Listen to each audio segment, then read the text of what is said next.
merci d'être présent. Notez-vous peut-être en mute. Je pense que vous m'entendez bien avec les différentes personnes on a testé. Nous allons pouvoir commencer ce webinaire sur le thème de l'Oracle Database Appliance.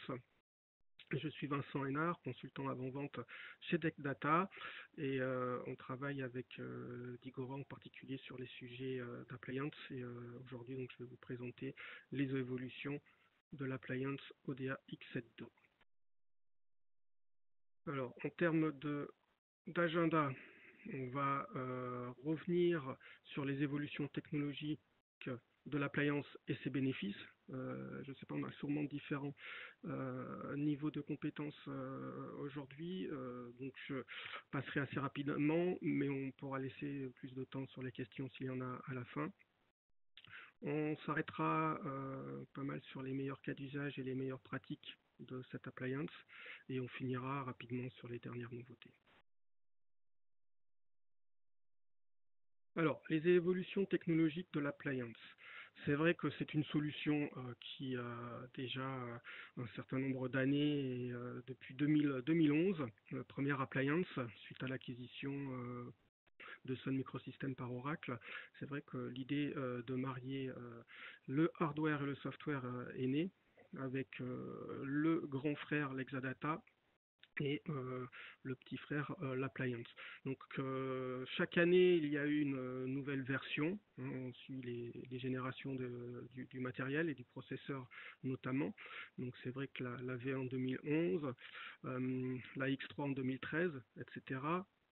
Et aujourd'hui, en 2017, on a le X7, pardon, on est en 2019, donc aujourd'hui, c'est vrai qu'on est sur un cycle de 2 ans.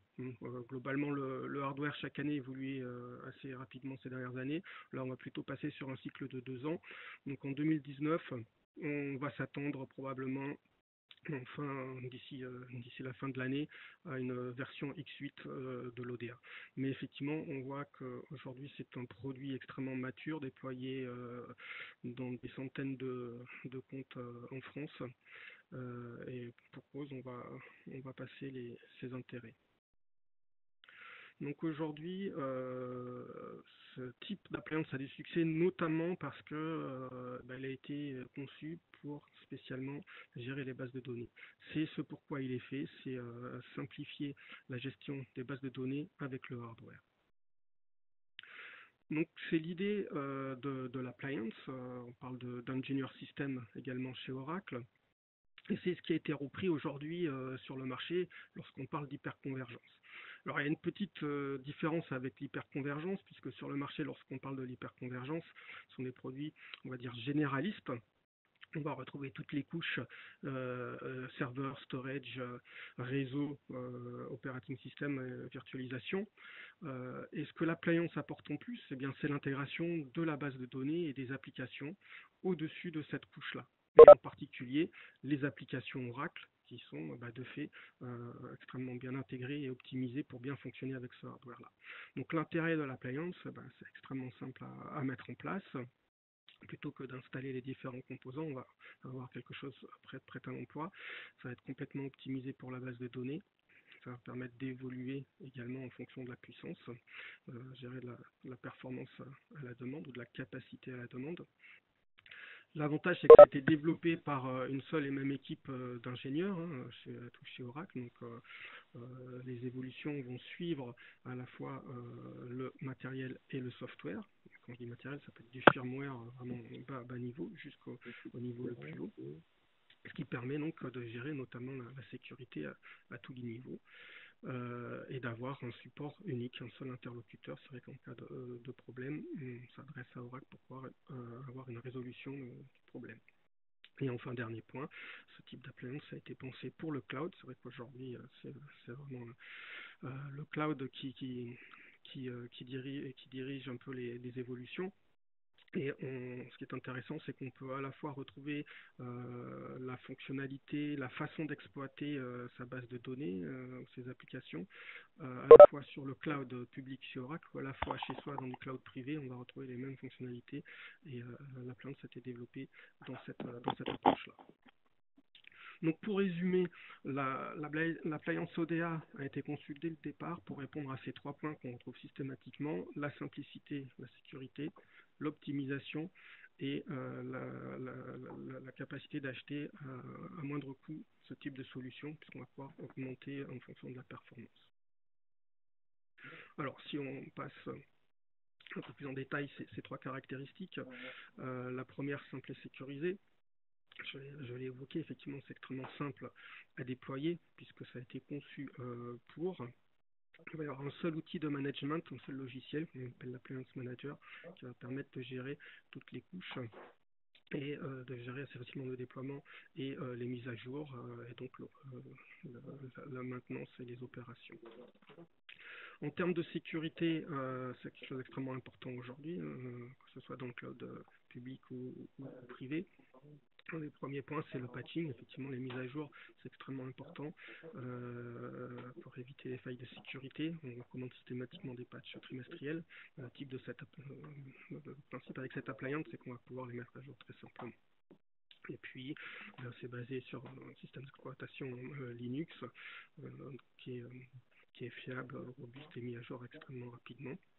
Et enfin, on a aussi des notions de sécurité au niveau du stockage, puisque les données sont non seulement sécurisées au niveau de l'operating system, mais également au niveau de la base de données, avec le système de gestion de base de données, avec ASM et avec la possibilité de faire du miroir double ou triple. En termes d'optimisation, donc ce qui est intéressant dans ce type d'appliance, si l'on compare une appliance, une boîte dans la colonne de droite en rouge Oracle versus une construction classique de pièce par pièce, même si les solutions convergées ont un petit peu amélioré les choses, néanmoins, dès lors qu'on rajoute des couches, ça fait des éléments supplémentaires à gérer, à maintenir, à mettre à jour. Et effectivement, on va retrouver les 4 ou 5 pièces classiques qui sont le serveur, le stockage, le réseau, l'application, base de données et les compétences pour chacune de ces pièces. Ce qui fait qu'effectivement, lorsque je fais une mise à jour, il va falloir vérifier chacun de ces points et peut-être que la mise à jour de la base de données va demander à un moment donné une mise à jour de l'OS, qui va demander une mise à jour du driver pour accéder au stockage, etc. etc. Donc en général, dans les cas classiques, on ne fait pas des mises à jour si fréquemment. Si on le fait une fois dans l'année, c'est bien. D'où l'intérêt de l'appliance, donc de simplifier tout ça. Et donc d'avoir par exemple 4 fenêtres de maintenance pour appliquer des patchs par an. Cette appliance pourrait être gérée avec une seule personne finalement, qui a plutôt le profil base de données. Et tout ça disponible avec les bases de données en édition standard ou enterprise à partir de la version 11G, 12C et maintenant 18C. Alors on va même avoir la 19C très bientôt, puisque maintenant la numérotation chez Oracle se cale avec les années. On est en 2019, donc on va avoir la base de données 19C très bientôt. Et donc, c'est cette couche en rouge au milieu entre l'OS et la base de données, l'Appliance Manager, qui a toute l'intelligence et la simplification, l'optimisation et la gestion opérationnelle plus simple de l'Appliance. Et donc, c'est cet Appliance Manager qu'on va mettre à jour, qui va s'occuper de toutes les couches. Donc, les bénéfices sont pour le déploiement. C'est vrai qu'en 1 heure, on va pouvoir déployer un appliance avec une interface graphique ou en ligne de commande d'ailleurs. On va renseigner un certain nombre d'informations comme le nom, les adresses IP, etc. Et effectivement, en 1 heure, on peut déployer une appliance avec le mode cluster, alors que sur du mode traditionnel, il va probablement falloir plusieurs jours, notamment pour faire des tests de vérification en cas de clustering.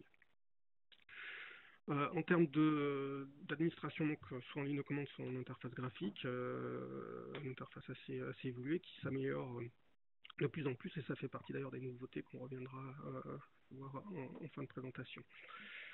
La partie supervision, qui est également extrêmement importante, permet d'avoir des données en temps réel, des remontées d'informations sur les différents composants. Enfin, le troisième point sur le fait d'avoir un système intégré abordable, c'est en particulier ce qu'on appelle le COD, ou le Capacity on Demand, et donc la possibilité d'activer un nombre de corps en fonction des performances souhaitées.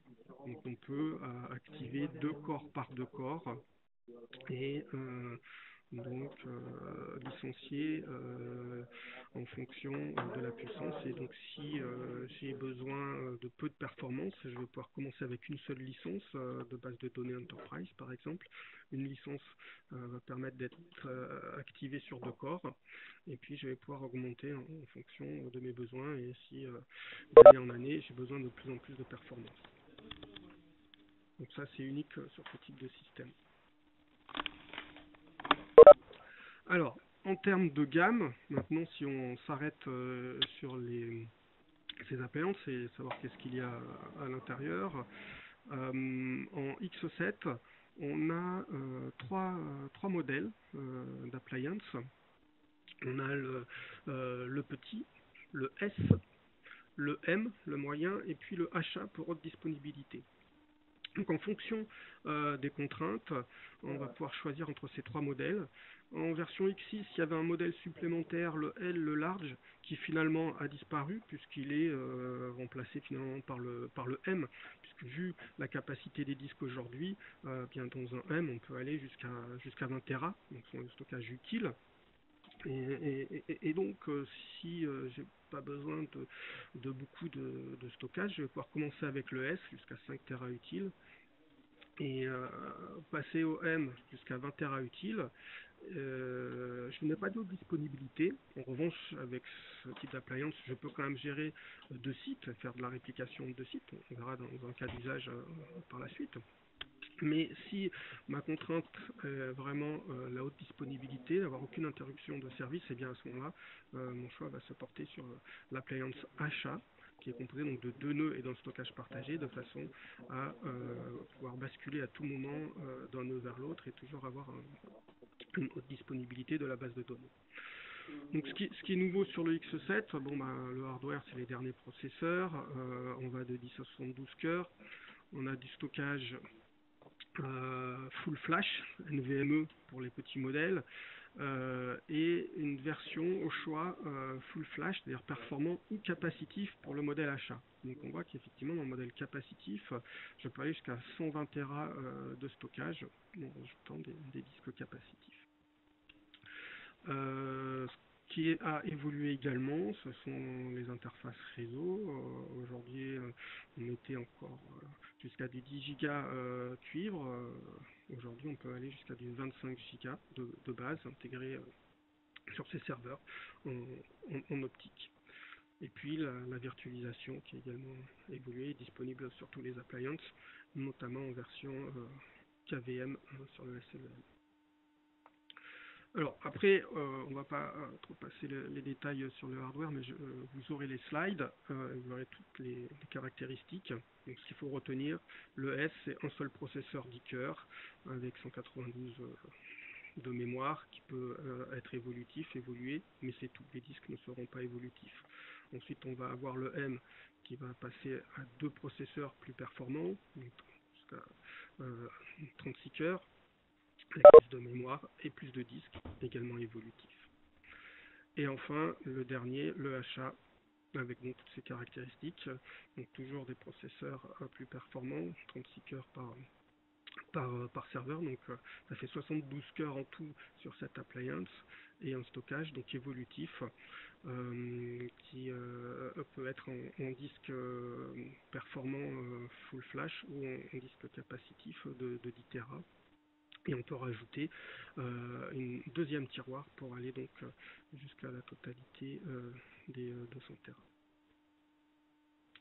Voilà, donc on va s'arrêter maintenant sur les meilleurs cas d'usage. Si vous avez des questions, on aura à la fin la possibilité d'en discuter. Alors, on peut résumer les meilleurs cas d'usage sur ce slide. On ne va pas forcément les passer tous en revue, mais les plus fréquents que l'on rencontre aujourd'hui, ce sont les premiers en gras. modernisation, consolidation, mise en conformité, à la fois en termes de licensing ou de sécurité GDPR. Plan de reprise d'activité, on va y revenir, je vais le détailler. Alors, premier cas d'usage, c'est le plus simple, que l'on rencontre le plus fréquemment, la modernisation et la consolidation de bases de données, ce qu'on appelle du refresh. Vous avez probablement pas mal de bases de données, peut-être sur du serveur un peu ancien, qui vous coûte cher en maintenance, etc. Et donc il va falloir renouveler. C'est le cas idéal pour réfléchir à un appliance dédié de type ODA pour consolider vos bases de données. On va pouvoir commencer simple et monter en capacité si besoin, comme je l'ai évoqué. Le deuxième cas, c'est un peu l'équivalent, mais avec en plus de la mise en conformité, puisque c'est vrai que si on évoque le cas de la virtualisation et le mode de licensing chez Oracle, il n'a pas évolué et n'a jamais évolué avec la virtualisation. Donc on ne sait pas licencier des licences Oracle au vCPU, par exemple, puisque l'hyperviseur en dessous du marché, type VMware, Microsoft, n'est pas reconnu par Oracle comme du hard partitioning. Il n'y a que l'hyperviseur, en tout cas sur Intel, d'Oracle, qui est capable de faire du hard partitioning. Et bien donc, l'idée, c'est de consolider tout ça sur un appliance, puisque là, de fait, on va être totalement en conformité avec les règles de licensing Oracle, et on va pouvoir découper des compartiments et isoler les applications les unes des autres et payer en fonction de ces compartiments donc mes licences. Donc on voit un cas typique où on aurait 4 serveurs en ferme VMware qu'on pourrait consolider sur l'appliance achat. Donc on a la haute disponibilité assurée avec les 2 nœuds et limiter les coûts en termes de licence, puisqu'on va pouvoir limiter le nombre de cœurs, par exemple activer 6 cœurs. Et en termes de performance, on va probablement avoir des choses comparables par rapport à une ferme de 4 serveurs, puisque le hardware est beaucoup plus optimisé et plus récent.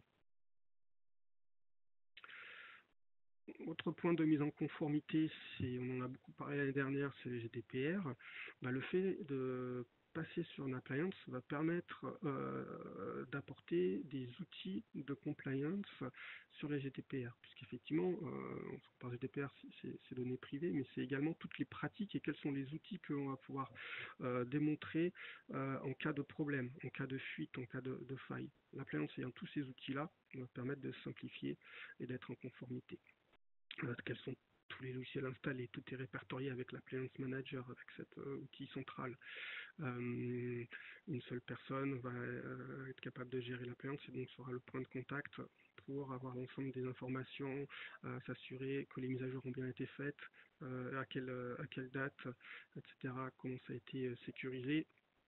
Et également, par exemple, l'ASR, l'Auto-Service Request, qui va déclarer automatiquement un incident chez Oracle en cas d'une défaillance d'un composant matériel, par exemple, mémoire. Donc c'est de base fourni avec l'appliance. Et puis qui dit GDPR, données privées, c'est aussi un cas d'usage très intéressant pour justement identifier les données privées des données non personnelles, des données personnelles à caractère personnel, des données non personnelles. Et donc un appliance pourrait permettre typiquement d'isoler les données à caractère personnel et de les mettre sur un appliance avec une version dédiée de type Enterprise et sécurisée pour activer par exemple l'encryption. Donc l'appliance va permettre typiquement de garder les données non personnelles sur du serveur classique et peut-être sur de la standard édition, et inversement, les données à caractère personnel, les migrer sur de la version Enterprise avec les options de sécurité qui seront minimes, puisqu'on va activer que sur le nombre de cœurs nécessaires pour sécuriser ces données-là. Donc c'est un cas qu'on rencontre pas mal en ce moment, puisque l'activation, la sécurisation de l'option Advanced Security a un certain coût, et on va pouvoir limiter les coûts avec le nombre de cœurs activés sur cette option. Voilà. Bon, il y a également un outil gratuit d'audit qui va vous permettre d'avoir une visibilité un petit peu de vos données, quelles sont les données à caractère personnel, sensibles, etc. Donc, il y a des outils qui sont fournis. Autre cas d'usage que l'on rencontre souvent, c'est le cas du packaging d'appliance, puisqu'on a une appliance, eh bien, effectivement, on va pouvoir packager une application de type éditeur ISV. On a eu des cas avec JT Edwards qui sont des applications Oracle, mais également non Oracle. Vous pouvez avoir votre propre application, elle va être packagée, bundlée, et vous allez pouvoir livrer facilement cette boîte, puisqu'elle sera toute certifiée et évoluera de manière sereine. Enfin, autre cas que l'on rencontre très souvent, c'est le cas du plan de reprise d'activité, qu'on appelle PRA. Donc là, on a un exemple très, très simple entre deux appliances SOM. Donc, on aurait pu faire des cas de PRA plus évolutifs, mais on rencontre en entrée sur des petits budgets la possibilité d'avoir un PRA avec deux appliances physiques. Et avec de la standard édition, on est capable de faire de la réplication et de garantir les données répliquées, par exemple avec du DB Visit, qui est particulièrement adapté à la standard édition. Ce qu'on voit le plus souvent, lorsqu'on a besoin quand même de disponibilité, c'est sur un site primaire la version achat de l'ODA. Et puis sur un site stand-by secondaire, plutôt pourquoi pas une version M, qui permet en cas de plantage du premier site de redémarrer sur le deuxième site, peut-être avec un peu moins de performance et de disponibilité, mais au moins d'avoir un deuxième site. Donc c'est des cas que l'on voit également. Et puis tout ce qui est sauvegarde, backup, archivage sont également disponibles de base avec les protocoles intégrés via NFS, via Airman. Alors, il y a des outils Oracle, c'est du hardware Oracle, mais ça peut être ouvert vers tous les types de stockage. Mais aujourd'hui, c'est vrai qu'on ne parle pas forcément de ces stockages-là ou de la librairie bande, mais il faut savoir que ça existe toujours, c'est extrêmement compétitif et ça vous permet de garder vos données chez vous, d'avoir de la bande et de la déplacer et en cas de crash, de pouvoir toujours récupérer ces données-là. Maintenant, c'est vrai qu'aujourd'hui, la tendance, elle est plutôt vers le cloud et c'est les cas d'usage qu'on va rencontrer le plus. Eh bien, l'appliance, dans ce cas-là, est intégrée nativement et est extrêmement intéressant de pouvoir faire un PRA, en tout cas un backup jusqu'à un PRA dans le cloud. Il y a automatiquement, même à travers l'interface graphique de l'ODA, la possibilité de créer des politiques de backup et de déclarer des cibles dans le cloud ou on-premise ou sur un stockage NFS également chez vous. Donc tout cela est possible avec l'ODA et c'est vrai que systématiquement on recherche un PRA ou de la sauvegarde à moindre coût. On va plutôt se diriger systématiquement dans le cloud public puisque c'est là les coûts les plus intéressants. Par contre, si vous avez des problématiques de données privées que vous ne voulez pas externaliser, vous avez la possibilité de le faire chez vous, donc soit avec un deuxième appliance, soit avec juste un stockage. Et puis l'archivage qui reste le coût le plus compétitif sur le marché. Et il faut savoir que dans le cloud Oracle, les coûts en termes de stockage sont extrêmement compétitifs. On est à 20 euros le Tera, et en archivage, on est encore à 10 fois moins. Donc 2 euros le Tera par mois. Donc des coûts extrêmement compétitifs dans le cloud, ce qui fait que pour les petites entreprises qui n'ont aujourd'hui pas prévu, c'est une option extrêmement intéressante à partir du moment où on est capable d'externaliser nos données. Voilà, très rapidement, donc on va finir avec les dernières nouveautés. Alors il y en a énormément. D'ailleurs, les nouveautés ne sont pas forcément liées au hardware, au X7. On a vu qu'il y avait 2 ans maintenant entre des évolutions matérielles, mais entre-temps, il y a des évolutions logicielles. L'Appliance Manager évolue assez rapidement. Et donc, il y a énormément de nouveautés qui sont arrivées. Si on veut vraiment aller voir toutes ces nouveautés et toujours à jour, et bien là, il y a 2 liens, notamment un blog et puis la documentation technique. Je vais simplement m'arrêter sur les meilleures nouveautés qu'on a pu rencontrer cette dernière année. Donc la première chose, c'est l'interface graphique, la web console. Il y avait également auparavant un plugin disponible dans l'Enterprise Manager, donc qui permettait d'avoir côté graphique, remontée d'alerte sur le matériel. Aujourd'hui, tout ceci a évolué et est disponible directement dans la web console. Ce qui est bien évolué, c'est toutes ces possibilités de backup, de restore. Je l'ai évoqué, mais à travers même l'interface graphique, on a un onglet pour déclarer ces politiques de sécurité, de backup, et on va pouvoir déclarer les cibles. On va pouvoir faire un backup en interne sur l'ODA, c'est pas forcément ce qui est le plus recommandé, ou en externe, à travers un stockage externe via du NFS, ou via le cloud, en déclarant une cible, un object store dans le cloud d'Oracle. Donc ça est extrêmement bien intégré et très facile à mettre en place, soit à travers l'interface graphique ou tout est toujours disponible à travers la ligne de commande. En termes de backup restore, on a également eu une évolution au niveau du système lui-même, parce que souvent on parle du backup restore de la base de données elle-même, mais pas forcément du système, du node.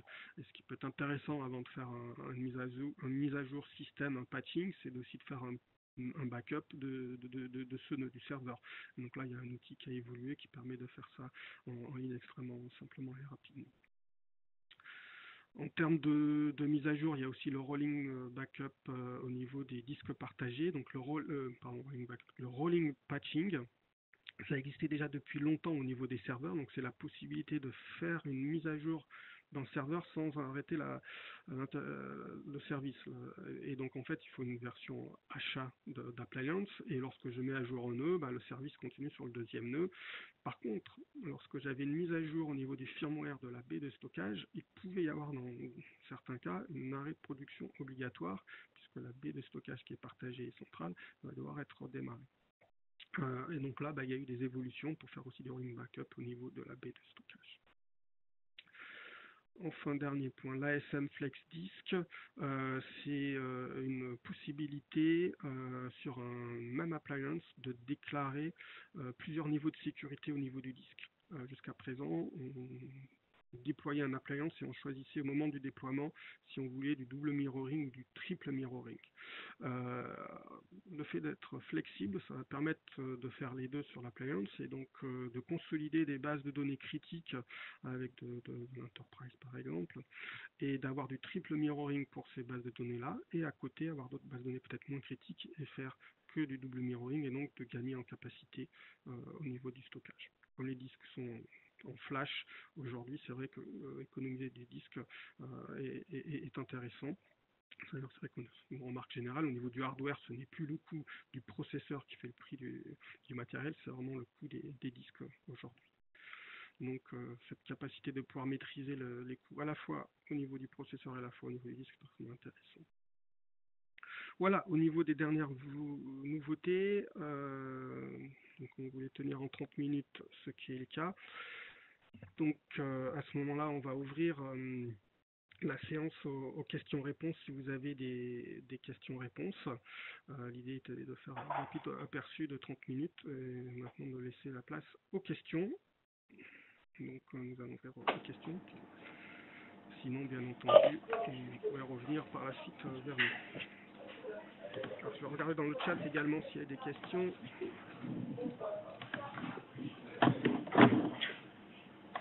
Une question sur les shapes, on peut faire des trucs évoluent à la carte. Ça, c'est... Alors, je vois une question dans le chat. Y a-t-il la possibilité de dupliquer une base instantanément de la prod vers le dev, par exemple? Alors, si je comprends bien la question, dupliquer instantanément, ça me fait penser au Snap et clone. C'est effectivement possible. Il est possible, avec les dernières évolutions, de faire du snap et du cloning de base de données, et donc d'avoir à un instant T une instance, une image identique à la production, et la production va évoluer et l'instance de dev va rester à cette image là et pourra être traitée à part. On peut aussi, bien entendu, déporter cette base de données sur un deuxième ODA ou dans le cloud pour être totalement isolé de la prod et faire du dev à ce niveau-là. Après, si on veut vraiment une image identique, il faut mettre en place le mécanisme de réplication qui va permettre de manière instantanée ou quasi, en tout cas avec la réplication, de pouvoir avoir deux bases de données identiques entre la prod et une deuxième base de données. Deuxième question que je vois, y a-t-il de la déduplication sur les disques, sachant que souvent nous avons des environnements très similaires? D'accord. Ok, donc dans la suite, si effectivement je suis toujours sur mon même appliance et que je veux faire du dev, effectivement, je vais pouvoir avoir différentes instances de finalement image de base de données. Et la question, c'est est-ce que ces bases de données sur lesquelles je vais travailler en dev vont prendre beaucoup plus de place chaque fois? Alors, la réponse est non, ça ne va pas prendre plus de place, mais ce n'est pas un mécanisme de déduplication au sens que l'on peut retrouver aujourd'hui dans les baies de stockage, mais c'est un peu l'équivalent. C'est le principe du snapshot, et donc il n'y a que le différentiel qui est pris au moment où je fais mon image. Je vais avoir ma base de dev qui va faire 0 en taille, puisqu'elle va être identique à la base de prod, et puis au fur et à mesure de l'évolution de ma prod, il y aura un petit différentiel, ce sera que le différentiel.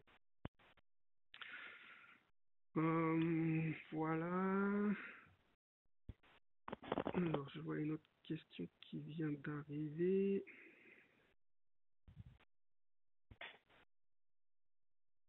Alors, il n'y a pas beaucoup d'options dans la création. Alors, il n'y a pas beaucoup d'options dans la création de base via un d'abord graphique. Par exemple, nous créer par défaut. D'accord, oui, c'est vrai que dans l'interface graphique, pour la création de bases de données, on a des shapes et donc des tailles de bases de données qui sont préconfigurées. Et on n'a pas trop le choix, c'est le principe du cloud, hein, c'est des marches d'escalier que l'on doit passer. C'est pour une question de facilité, de simplicité. Je choisis d'installer rapidement une base de données, je prends les choix qui me sont disponibles. Maintenant, on peut utiliser différemment. Si je ne veux pas utiliser ces shapes préconfigurés, je peux également faire mes propres configurations de base de données, mais je vais perdre du coup l'intérêt de la simplification de gestion. Mais j'ai la possibilité de le faire, mais je vais regérer un peu plus en détail ma base de données. Donc c'est pour ça qu'en général, on ne le recommande pas forcément, puisque comme je le disais, aujourd'hui finalement, ce qui est coûteux, c'est pas forcément le hardware. Bon, il y a quand même le disque, oui c'est vrai, mais c'est la maintenance après. Et donc à partir du moment où je pars dans des configurations trop personnalisées, après il va falloir également tenir compte lorsque je vais faire des mises à jour. Mais c'est tout à fait possible de créer ses propres shapes.